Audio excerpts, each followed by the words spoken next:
अस्सलाम वालेकुम दोस्तों, अभी खबरें आ रही हैं कि पाकिस्तान क्रिकेट टीम के नए कोच माइक हैसन होंगे, जो कि इस वक्त पाकिस्तान सुपर लीग के अंदर इस्लामाबाद यूनाइटेड के कोच हैं। और इससे पहले एडिशन 9 उन्होंने जितवाया भी था इस्लामाबाद यूनाइटेड को। इससे पहले वो आरसीबी के भी हेड कोच के डायरेक्टर बल्कि रहे हैं और किंग्स 11 पंजाब के। अस्सलाम वालेकुम दोस्तों, अभी खबरें आ रही हैं कि पाकिस्तान क्रिकेट टीम के नए कोच माइक हैसन होंगे, जो कि इस वक्त पाकिस्तान सुपर लीग के अंदर इस्लामाबाद यूनाइटेड के कोच हैं। और इससे पहले एडिशन 9 उन्होंने जितवाया भी था इस्लामाबाद यूनाइटेड को। इससे पहले वो आरसीबी के भी हेड कोच के डायरेक्टर बल्कि रहे हैं और किंग्स 11 पंजाब के भी हेड कोच के तौर पर काम करते रहे हैं। उनकी सीवी बहुत तगड़ी है और न्यूजीलैंड के साथ एक लंबे टाइम पीरियड, बल्कि न्यूजीलैंड क्रिकेट टीम के साथ सबसे लंबे टाइम पीरियड के साथ अगर कोई कोच रहे तो माइक हैसन रहे हैं। और इनके टाइम पीरियड के अंदर न्यूजीलैंड ने बहुत अचीवमेंट की थी। इन्होंने इंडिया और वेस्ट इंडीज को अपने घर में हराया था, साउथ अफ्रीका और इंग्लैंड को उनके घर में जाकर हराया था, वर्ल्ड कप 2015 का फाइनल खेला था। इसके अलावा भी बहुत सी अचीवमेंट है और सबसे खास पॉइंट कि बहुत से यंगस्टर्स को ग्रूम करके इंटरनेशनल प्लेटफॉर्म के ऊपर वो लेके आए थे और यंगस्टर्स को स्टार्स बनाया था। ये इनके ऊपर आता है। इससे पहले वो ओटैगो, जो कि डोमेस्टिक टीम है न्यूजीलैंड की, वहां से उन्होंने एज ए कोच अपना करियर स्टार्ट किया था और 15 बरस तक उनके साथ कोचिंग करते रहे और एक लंबे टाइम पीरियड के बाद ओटैगो को टाइटल भी जितवाया था, जो कि के टाइटल से महरूम थी। इसके अलावा भी वो कीनिया के साथ हेड कोच के तौर पर काम करते रहे हैं और इंटरनेशनल क्रिकेट काउंसिल के कोचिंग रिप्रेजेंटेटिव के तौर पर काम करते रहे हैं और अर्जेंटाइन टीम के साथ भी काम करते रहे हैं। वो अलग बात है कि न्यूजीलैंड के साथ सफर 2018 में खत्म हुआ, रॉयल चैलेंजर्स के साथ जो आरसीबी है बेसिकली उनके साथ भी पिछले साल उनका सफर खत्म हुआ था और अब वो इस्लामाबाद यूनाइटेड के साथ हैं। क्या वो पाकिस्तान टीम के हेड कोच के तौर पर काम कर सकते हैं? ये मैंने आपको उनकी सब पॉजिटिव चीजें बताई। और एक खास पॉइंट कि 22 वर्ष की उम्र में माइक हैसन ने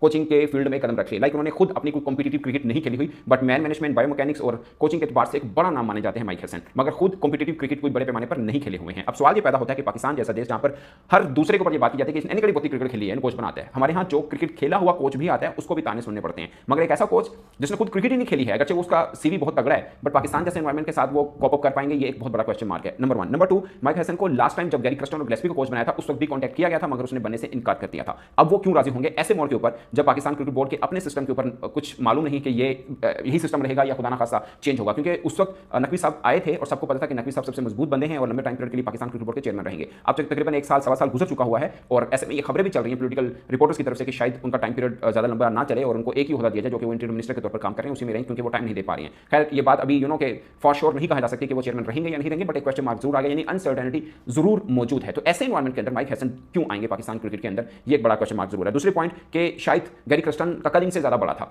मगर वो आए और टीम में भी नहीं टिक पाई। गिलेस्पी का कद इनसे बड़ा था, शायद कोचिंग पॉइंट ऑफ व्यू से ना हो, बट एज ए क्रिकेटर बड़ा था। वो आए, वो भी 4-5 माह से ज्यादा टिक नहीं पाए और अब उनके साथ अलग एक इशू चल रहा है कि वो शायद कोर्ट जा रहे हैं पाकिस्तान क्रिकेट बोर्ड के खिलाफ कि पाकिस्तान ने उनकी अदायगी नहीं की। वो एक अलग टॉपिक है, उसके ऊपर भी बात जरूर करेंगे। बट माइक हैसन का जो नाम चल रहा है एज ऑफ नो, जितना मुझे पता है, वो अभी तक कोई डिसाइड नहीं हुआ कि माइक हैसन को कोच लगाया जाए पाकिस्तान क्रिकेट बोर्ड के अपने तौर पर भी।